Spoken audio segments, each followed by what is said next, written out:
యేసుక్రీస్తు పరిశుద్ధ నామములో మీ అందరికీ శుభములు తెలియచేస్తున్నాను. భయపడకు, వెరవకము, నా శక్తి చే బలముతే నేను నిన్ను ఆదుకుంటాను. ఈరోజు మనము ధ్యానిస్తున్న అంశము దేవుడే సహాయం.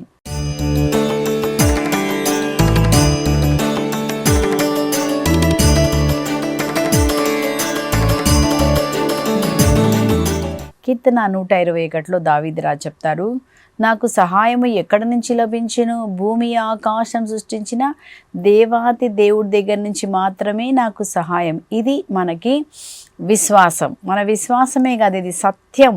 ఏది సత్యం అంటే కొన్ని విషయాలలో దేవుడు తప్ప ఇంకెవరు కూడా మనకి సహాయం చేయలేరు. కొన్ని సమస్యలు వచ్చినప్పుడు ఆ సమస్యల్లో దేవుడు తప్ప ఇంకెవరు కూడా మనల్ని ఆదరించలేరు. మన కొన్ని సమస్యలు వచ్చినప్పుడు ఎక్కడికి పోవాలో తెలియదు, కానీ ఎక్కడికి వెళ్ళొచ్చండి? దేవుడే సహాయం. కొన్ని పరిస్థితుల్లో, చెప్పుకోలేని పరిస్థితుల్లో, దుఃఖ పరిస్థితుల్లో, వేదన పరిస్థితుల్లో మనం ఎక్కడికి వెళ్ళొచ్చంట? దేవుడి దగ్గరికి వెళ్ళాలంట. దావీదు రాజు అంటున్నాడు, దేవుడే నాకు సహాయం, నా దేవుడే నాకు సహాయంగా ఉంటాడు. కీర్తన 31లో మనం ఏం చదువుతున్నామంటే ఆయన అంటున్నాడు, ప్రభు నేను శరణు వేడుచున్నాను, నన్ను ఎప్పుడు సిగ్గుపడనీయకము, నీ న్యాయమును బట్టి నాకు విముక్తిని దయచేయి ప్రభా, నన్ను కాపాడేమన్నాడు. నువ్వు నా మనవి ఆలకించు, నా కోటవై నన్ను ఆదుకో. మన దేవుడు మాత్రమే అంటండి. మనం ఎక్కడికి వెళ్ళాలా? వేదన బాధ ఉన్నప్పుడు దేవుడి దగ్గరికి వెళ్ళాలా. దేవుడే మన సహాయం. ఇది అస్సలు మర్చిపోకూడదు. మనము ఎలాంటి స్థితిలో ఉన్నా, దుఃఖంలో ఉన్నా, బాధలో ఉన్నా, వేదనలో ఉన్నా ఏమంట? దేవుడే నాకు సహాయం, నా సురక్షిత దుర్గమై నన్ను రక్షించుము, నా ఆశ్రయ స్థానము నీవే, నా రక్షణ దుర్గము నీవే, నీ నామ గౌరవార్థము నన్ను ముందుకు నడుపుము ప్రభువా. శత్రువులు పన్నిన ఉరి నుంచి నేను తప్పించుకొందునుగాక. నా ఆత్మ నీ చేతులకు నేను అప్పచెప్తున్నాను, నా కోటవై, నా రక్షణ దుర్గమై నన్ను కాపాడు. మనని కాపాడువాడు రక్షణ దుర్గం. జకరియా 2:8లో మనం చదువుతాము, నేను నీ చుట్టూ అగ్ని ప్రాకారంగా ఉంటారంట. దేవుడు మనకు అగ్ని ప్రాకారంగా ఉండి మనల్ని కాపాడుతారు, మనకు సాయం చేస్తారు. ఆయన అగ్ని ప్రాకారంగా ఉండి దుష్టుడు ఏది కూడా, ఏ బంధకాలు నీలోకి రాకుండా దేవుడు మనల్ని కాపాడుతున్నారు. అందుకే మనం ఇంతవరకు కూడా ఇంత క్షేమంగా ఎలా ఉండగలిగామండి? రకరకాలైన శోధనలు, వేదనలు, రోగాలు, బంధకాలు, మనుషుల నుంచి అనేకమైన అటాక్లు, ఇవన్నీ ఎలా భరించగలుగుతున్నాము? దేవుడు మన చుట్టూ అగ్ని ప్రాకారంగా ఉండి నన్ను కాపాడుతూ ఉన్నారు. ఆ దేవాతి దేవునికి మనం వందనాలు చెప్పాలి. కనుక మనం ఈరోజు ఏం చూస్తున్నామంటే దేవుడే నాకు సహాయం, ఇంకెవరు కూడా సహాయం చేయలేదు. కొన్ని పరిస్థితుల్లో మనం పరిశుద్ధ గ్రంథం నుంచి 3 సంఘటనలు మనం చూద్దామండి. ముందుగా మనము మత్తయి సువార్త 15వ అధ్యాయానికి వెళ్దాం. మత్తయి సువార్త 15వ అధ్యాయంలో అక్కడ మనం 21 నుంచి 28 వరకు కనానియా స్త్రీ గురించి, కనానియా స్త్రీ విశ్వాసము గురించి మనము అక్కడ చూస్తున్నాము. అక్కడ ఉన్నటువంటి ఒక సమస్య ఏంటంటే, కనానియా స్త్రీ ఎవరు అంటే ఆమె యూదురాలు కాదు, మన భాషలో చెప్పాలంటే విశ్వాసి కాదు, అన్య స్త్రీ అని చెప్పుకోవచ్చు కదా. సో అట్లాంటి ఆమె జీవితంలో ఒక సమస్య వచ్చింది. ఏం సమస్య? ఆమె ఏమంటుందంటే, నా కుమార్తె దయ్యం పట్టి బాధపడుచున్నది. చూసారండి, దయ్యం పట్టి బాధపడుచున్నది. ఎవరు సహాయం చేయలేదు. వాళ్ళలో ఎంతోమంది ఉండొచ్చు, ఎవరు సాయం చేయలేదు. కొన్ని సమస్యలు ఎవ్వరూ సాయం చేయలేరు. కానీ ఇప్పుడు ఏం చూస్తుందంట?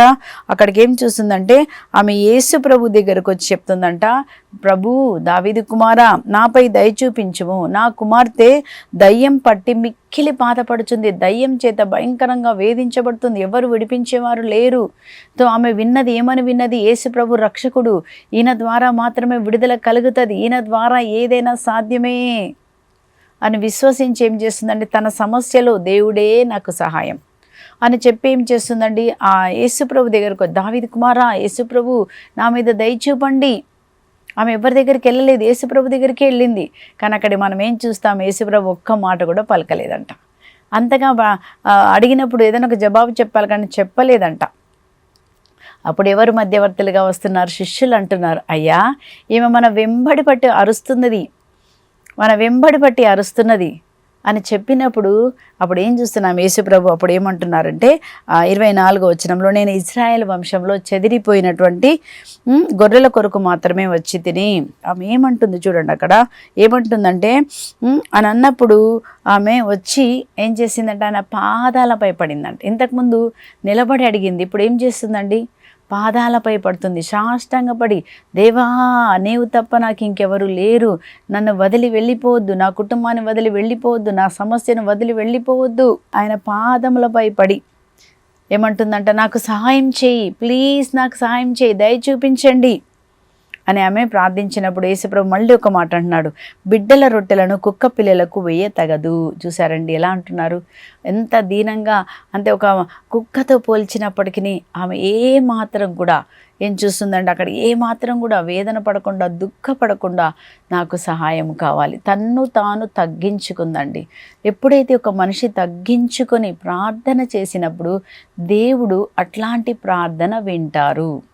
నేను అనేక మంది రకరకాలుగా మాట్లాడిన ఓర్చుకొని నువ్వు ప్రభు దగ్గర మాత్రమే నీ విశ్వాసాన్ని ప్రభు మీద మాత్రమే నువ్వు నమ్ముకొని, ప్రభు మీద నమ్ముకోవడం అంటే నేను వాళ్ళు తిట్టినా వాళ్ళని మళ్ళీ ఏమనకుండా నువ్వు వారిని మంచి చేస్తూ ప్రేమిస్తూ ఉన్నప్పుడు దేవుడు మన జీవితంలో కార్యం చేస్తారు. అప్పుడు దేవుడు చేస్తారు. ఇక్కడ చూస్తున్నాం ఏమని ఇట్లా అన్నగానం ఏమంటుందండి, ఒక మాట చెప్తుందాం, ఏమంటుందో చూడండి. నిజమే ప్రభు, నిజమే, మేము అర్హత లేదు, కానీ యజమానుని భోజనపు బల్లా నుండి కింద పడిన రొట్టె ముక్కను పిల్లలు తింటారు కదా ప్రభా, కదా కింద పడిన ఒక్క రక్తబొట్టు దేవా నా కోసం ఈ ప్రభా, నాకు విడుదల కావాలా ప్రభా, నాకు కూడా కావాలా, బ్రతిమలాడుతుంది కదండి, తగ్గించుకుంటుంది, తను తాను ఏం చేస్తుంది, ఏమన్నా కుక్క అన్నా ఏమన్నా కానీ యేసు ప్రభుని వదిలిపెట్టలేదు, కోపంతో వెళ్ళిపోలేదు, గర్వంతో వెళ్ళిపోలేదు కదండి. మనమైతే అట్లాగే చేస్తాం, ఒక మాట అంటే వెళ్ళిపోతాం, వేదన పడతాం, బాధపడతాం, దుఃఖపడతాం. కానీ ఈమెలోని విశ్వాసం చూడండి, ఈమె మాత్రం వదిలిపెట్టలేదు యేసు ప్రభుని. ఆమె ఏమంటుంది, దేవుడే నాకు సహాయం, యేసు ప్రభు తప్ప నా బిడ్డను ఎవరు విడిపించలేరు, అయ్యో నా బిడ్డ భయంకరంగా దురాత్మ చేత బాధపడుచున్నది, దేవా నాకు కావాల ప్రభు అని తన్ను తాను తగ్గించుకొని, ఎప్పుడైతే మనం కూడా తగ్గించుకొని మనం ఏదైనా భరించి మనందరినీ మన్నించి మనం తగ్గించుకున్న ఉన్నప్పుడు దేవుడు అంటాడు, నేను నీ తరపున కార్యం చేస్తాను కదా. అప్పుడు యేసు ప్రభు ఏమంటున్నారు, అమ్మా నీ విశ్వాసము మెచ్చదగినది, నీ కోరిక నెరవేరునుగాక అని యేసు ప్రభు పలకగానే మనం ఏం చూస్తున్నాం, అక్కడ ఆమెకు స్వస్థత కలిగినట్లుగా మనం చూస్తున్నాం. ఏమేం చేసిందండి, దేవుడే నాకు ఆశ్రయము, నాకు ఇంకెవ్వరూ లేరు అని యేసు ప్రభుని మాత్రమే ఆమె ఆశ్రయించింది. యేసుప్రభు దగ్గరికి మాత్రమే వెళ్ళింది, తగ్గించుకొని ఆమె ప్రార్థన చేస్తుందండి. అప్పుడు అద్భుతం జరిగినట్లుగా మనం చూస్తున్నాం. మనం కూడా ఈరోజు ఎవరి దగ్గరికి వెళ్ళాలి, మనము యేసుప్రభు దగ్గరికి వెళ్ళాలి, ఇంకెవ్వరి దగ్గర కూడా మనం వెళ్ళలేము. యేసుప్రభు దగ్గరికి వెళ్ళినప్పుడు ఏం చేస్తారు, యేసుప్రభు మనకు సాయం చేస్తారు. కీర్తన 34లో మనం చదువుతున్నాము 4వ వచనంలో, నేను దేవుణ్ణి ఆశ్రయించగా, ప్రభువుని ఆశ్రయించగా ఆయన నా మొర విని ఏం చేశారు, నా భయములన్నిటి నుంచి నాకు విడుదల కలుగ చేసెను. కాబట్టి మన ఆశ్రయం ఎవరై ఉండాలి, దేవుడే. మన విశ్వాసం ఎవరి మీద ఉండాలి, దేవుడే. మనం ఎవరికి ప్రార్థన చేయాలి, దేవుడే. మనం ఎవరిని ఆశ్రయించాలి, దేవుడే. మనకు సహాయం ఎక్కడి నుంచి లభించును, భూమి ఆకాశం సూచించిన దేవాతి దేవుని దగ్గర నుంచి మాత్రమే మనకు సహాయం, ఆయన తప్ప ఎవరు చేయరండి. ఇర్మియా గ్రంథం 17:5లో కూడా మనం చదువుతాము, మనుషులను ఆశ్రయించువారు ఎలాంటి వారంటండి, వారు ఎండిపోయిన చెట్టు వలె ఉంటారంట, శాపగ్రస్తులు అవుతారు. కానీ ప్రభువు మీద ఆధారపడి ప్రభువును ఆశ్రయించిన వారు ధన్యులు. దేవుడు వారిని ఆదుకుంటాడు, వారి మొర వింటాడు, వారికి విడుదల కలుగజేస్తాడు. మనుషులను ఆశ్రయించిన వారు మనుషుల దగ్గర ఏమంటారు, సానుభూతి చూపిస్తారు.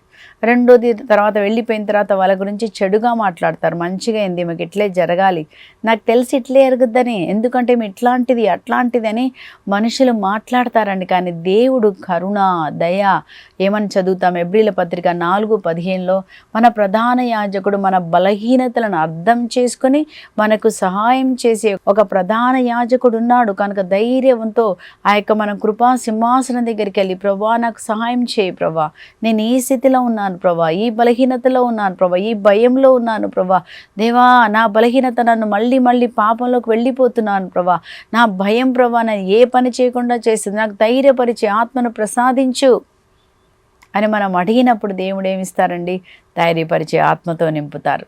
బలహీనతలో తన బలాన్ని మనకు ప్రసాదిస్తారు. ఎవరెవరు బలహీనంగా ఉన్నారో, పడిపోయిన స్థితిలో ఉన్నారో, దీన స్థితిలో ఉన్నారో ప్రభు ఏం చేస్తారు, దీనులను పైకి లేవనెత్తుతారు, బందీలకైనా విడుదల కలగజేస్తారు. ఏ బంధకంలో ఉన్నావో, ఏ వేదనలో ఉన్నావో అన్నిటిని ఆయన ఏం చేస్తారు, ఒక్క మాటతో దేవుడు ఒకే ఒక్క మాటతో ప్రభు మనకు విడుదల ఇస్తారు. కాబట్టి మన సహాయము దేవుడే. ఆ దేవుడి దగ్గరికి వెళ్ళినప్పుడు మాత్రమే మనకు సహాయం, ఇంకెక్కడ కూడా మనకు సహాయం లభించదండి. ఒక సాక్ష్యం నేను విన్నాను. వాళ్ళ భార్య గర్భంలో ఉన్నప్పుడు 8వ నెల వాళ్ళు డాక్టర్ దగ్గరికి వెళ్ళారంట. డాక్టర్ దగ్గరికి వెళ్ళినప్పుడు డాక్టర్ చెప్పారంట, గర్భంలో ఉన్న బిడ్డ కేవలము 600 గ్రామ్స్ అంటే 1/2 kg కదండి. 8th మంత్లో మరి కన్నప్పుడు బిడ్డ నార్మల్గా ఎంత వెయిట్ ఉండాలంటారంటే 2.5 kg కదా, మినిమం 2.5 kg ఉంటే నార్మల్ బేబీ, 2.5 కంటే ఎక్కువ ఉంటే హెల్దీ బేబీ అంటారు కదా. సో అట్లాంటిది 8 నెలలు అంటే ఇంకా మేబీ 10 రోజుల కనే వచ్చినప్పుడు కేవలము ఎంత ఉన్నారంటే 1/2 kg అంటే 600 గ్రామ్స్.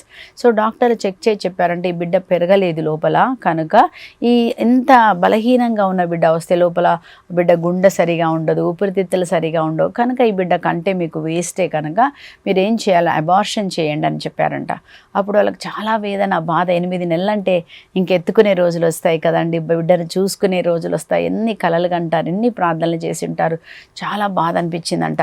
అప్పుడు భార్య ఏమో హాస్పిటల్లోనే ఉంది, భర్త వెళ్ళి ఏం చేశాడు, ప్రార్థన గదిలోకి వెళ్ళి ప్రార్థన చేస్తున్నాడంట, ప్రభువా నాకు సహాయం నీవే. సైన్స్ చెప్తుంది, డాక్టర్లు చెప్తున్నారు ఈ కుమారుడు బ్రతకడు, సైన్స్ ప్రకారం బ్రతకడు, దేవా డాక్టర్ల ప్రకారం ఈ బిడ్డ బ్రతకడు, కానీ ప్రభా నీకు అసాధ్యమైనది ఏదీ లేదు. ఎందుకంటే మన దేవుడు యోహాను సువార్త 10:10 ఆయన జీవం ఇచ్చుటకు సమృద్ధి అయిన జీవమే ఇస్తాడు, మరణమైన దగ్గర లేదు. దొంగవాడు వస్తాడు దొంగలించుట, కానీ మన దేవుడు జీవం ఇస్తాడు, మనల్ని బ్రతికిస్తాడు. మన దేవుడు, దేవా నువ్వు బ్రతికించే దేవుడు అయ్యా, ఈరోజు నా పైన దయ చూపించండి, నాకు సాయం చేయండి. వాళ్ళందరూ ప్రార్థన చేసినప్పుడు వాళ్ళలో ఉన్న ఒక బ్రదర్ మీదకి పరిశుద్ధాత్మ వచ్చి అని చెప్పారంట, దేవుడు చెప్తున్నారు భయపడకు, ఇదిగో నేను నీకు ఒక మగబిడ్డనిస్తున్నాను. ఎందుకంటే మనకి ఇండియాలో లోపల పుట్టే వరకు లోపల మగబిడ్డ ఆడబిడ్డ తెలియదు కదా, కానీ పరిశుద్ధాత్మతో నింపబడాలి చెప్తున్నారంట.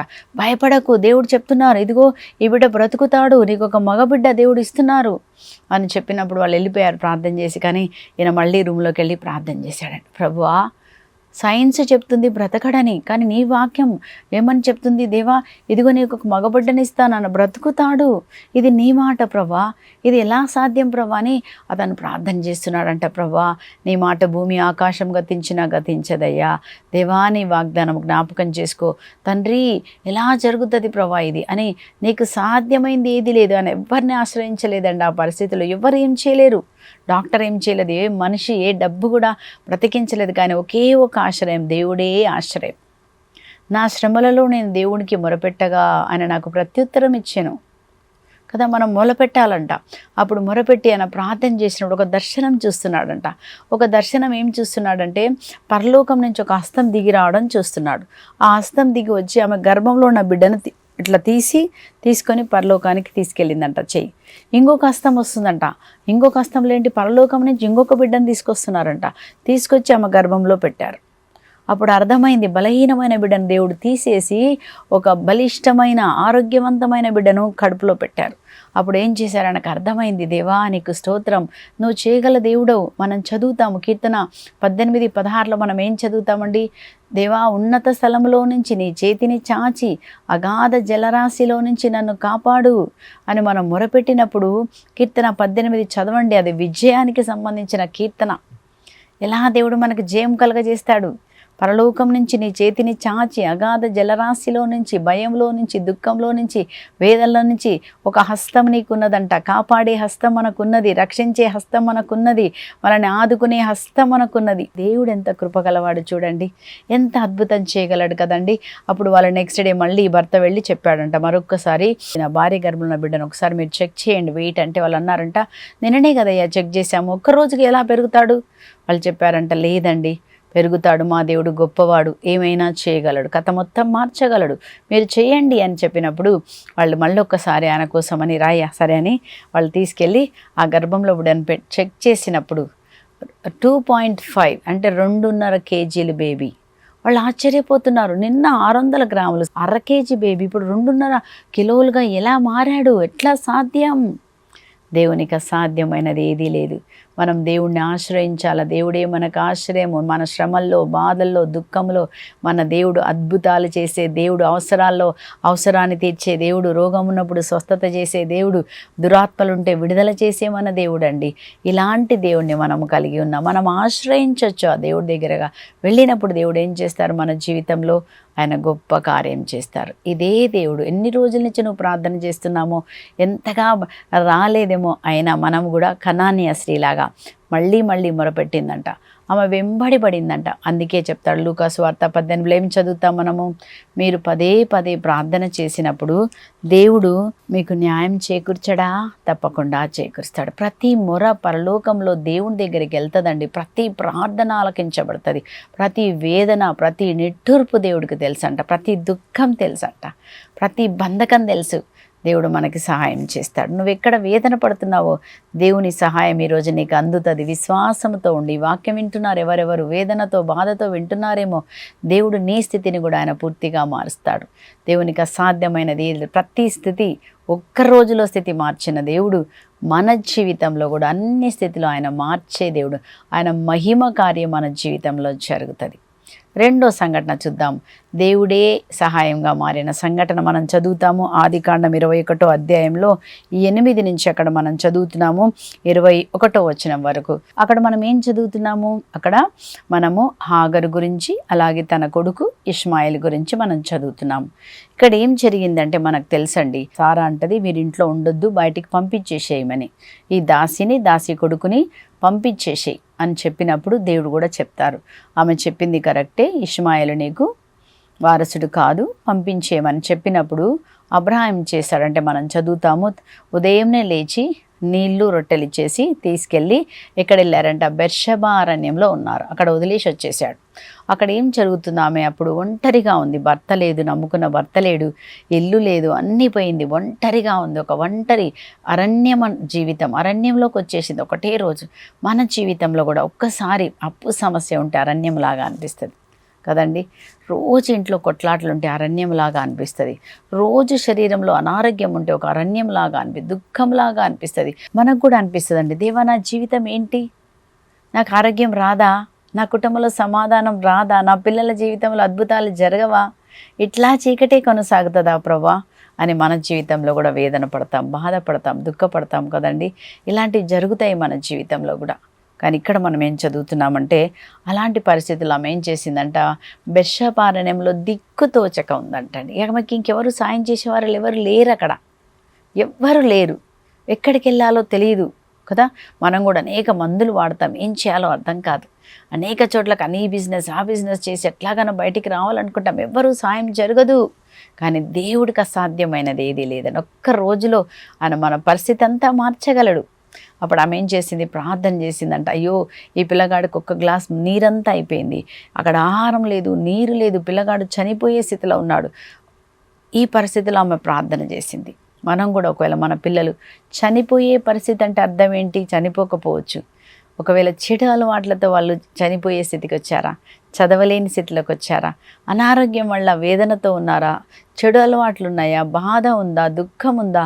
మనం కూడా ఏం చేయాలి? ఈమెలాగా ప్రార్థన చేయాలి. తల్లి ప్రార్థన చాలా బలమైనది కదండి. మనం ప్రార్థన చేస్తే దేవుడు మన ప్రార్థనని స్మరించుకొని మన బిడ్డల్ని ఆయన రక్షిస్తానని దేవుడు వాగ్దానం చేస్తున్నాడు.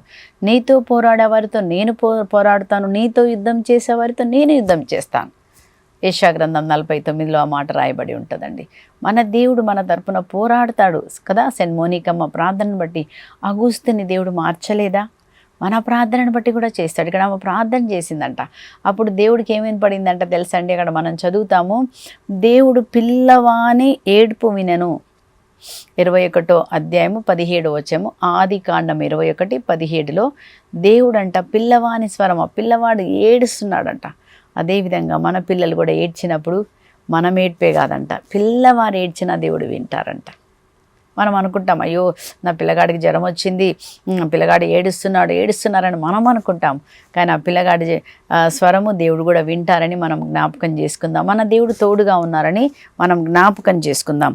సో అక్కడ ఏమన్నాడు? పిల్లవాడు దేవుడు అంటే ఆయన పిల్లవాడి యొక్క స్వరము ఏడుపు వినను అని చూస్తున్నాం.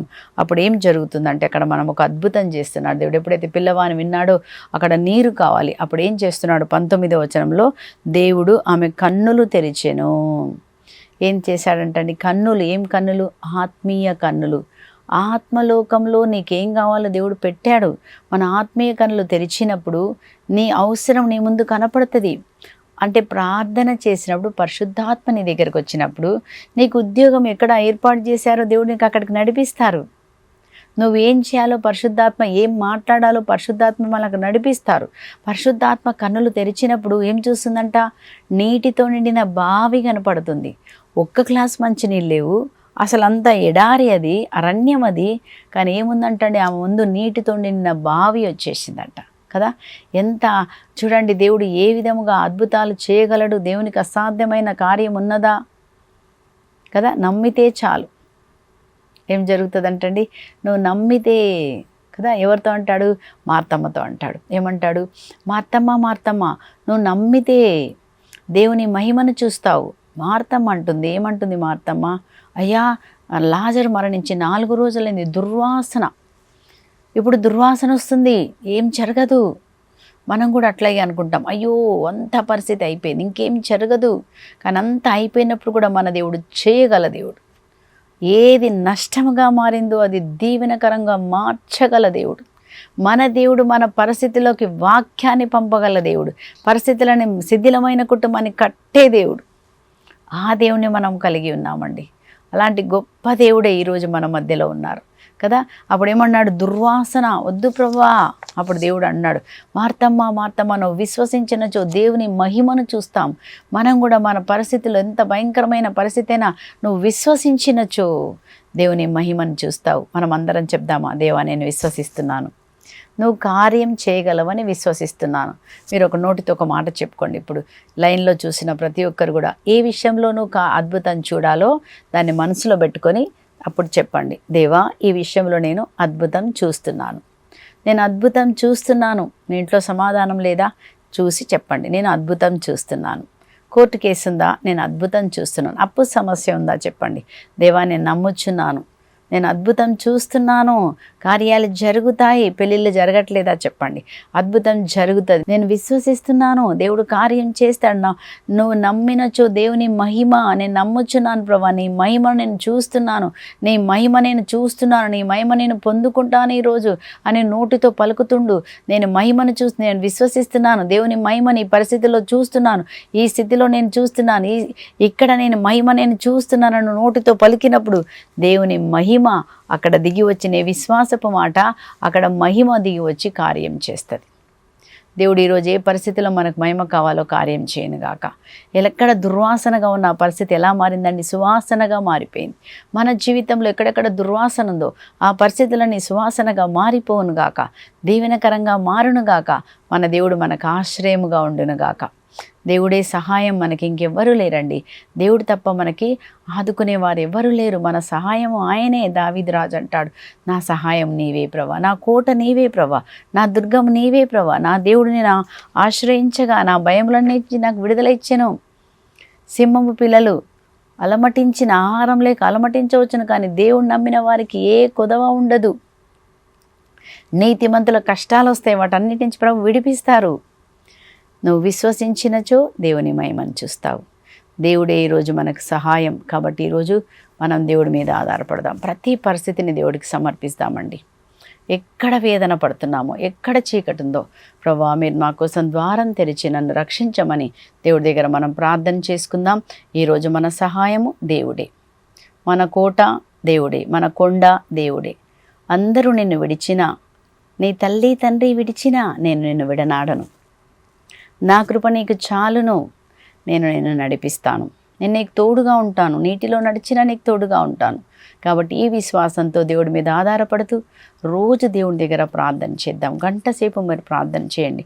వాక్యం చదువుతూ మీరు ప్రార్థన చేయండి. సమస్యలన్నీ అర్పించి ఆయన దగ్గర మాత్రమే ప్రార్థన చేసినప్పుడు దేవుడు మన జీవితంలో కార్యం చేస్తారు. ప్రార్థించుకుందాం. పరిశుద్ధుడైన తండ్రి, ప్రేమ స్వరూపుడమైన దేవ, మాకెక్కడి నుంచి సహాయం లభించును? భూమి ఆకాశం సృష్టించిన నీ దగ్గర నుంచి మాత్రమే మాకు సహాయం ప్రభా. మీరు మొరపెట్టినప్పుడు మీ మొరకు నేను జవాబిస్తాను, మీ శ్రమలో తోడైంటా అన్నారు ప్రభా. ఈ రోజు నాయన మేమందరం నాతో పాటు ఎవరెవరైతే ప్రార్థన చేస్తూ దేవా నీవే నాకు సహాయం, ఈ స్థితిలోకి నాకు సాయం చేయండి దేవా, నా విషయంలో మీరు జోక్యం చేసుకోండి, ఈ స్థితి నుంచి నన్ను కాపాడండి, నాకు విడుదల దయచేయండి, నాకు స్వస్థత దయచేయండి ప్రభా.